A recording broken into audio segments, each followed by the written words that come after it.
Tapi syukurlah sewaktu almarhum Bapak Nicholas Yohe bertemu dengan Presiden Kennedy, John Kennedy, tahun 1964 di Amerika, maka Presiden Kennedy menyatakan bahwa Mr. Yohe, you've been cheated by the Dutch. They have signed an agreement on the 34th of August 1828 that Papua is part of Dutch Indies. So it means that you are part of Indonesia. Dengan kata-kata yang dikeluarkan oleh almarhum Om Yohe ini, saya memutuskan untuk pulang kembali ke Indonesia.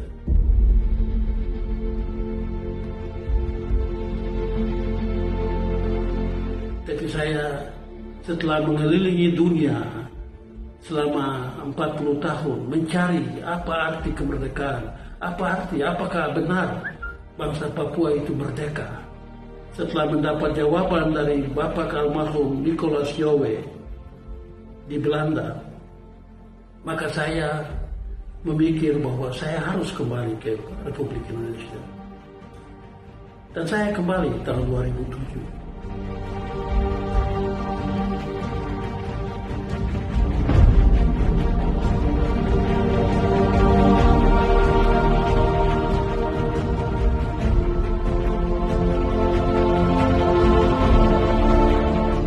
Pengibaran bendera Papua tanggal 1 Desember 1961 hari Jumat, saya sendiri menghadiri hari upacara itu sewaktu saya masih umur 15 tahun, 59 tahun yang lalu.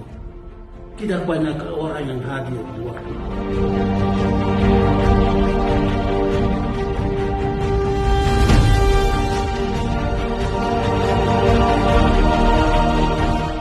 OPM itu sebenarnya didirikan oleh ofisir-ofisir Belanda yang menjadi pelatih-pelatih dari Papua Vrijwilligers Korps yang didirikan oleh orang Belanda pada jam-jam penghabisan Belanda mau menserahkan Papua. Mereka dirikan itu supaya rakyat Papua berdiri melawan Indonesia. Malah kita sudah merdeka di bawah Negara Kesatuan Republik Indonesia tanggal 17 Agustus 1945. Mengapa saya katakan demikian?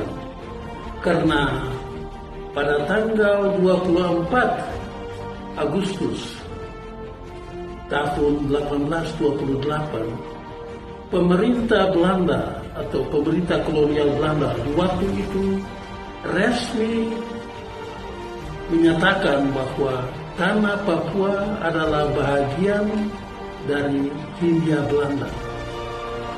Dan Hindia Belanda itu dijajah oleh pemerintah Belanda.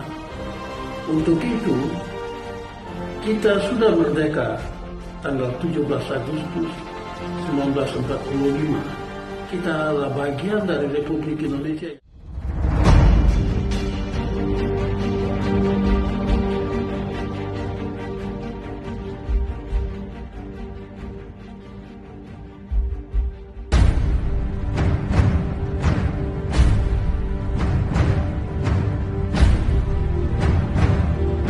Jadi untuk saya, bendera itu kenangan lama, kenang-kenangan yang Belanda menipukan kita bahwa kita akan menjadi satu negara tersendiri di luar dari Republik.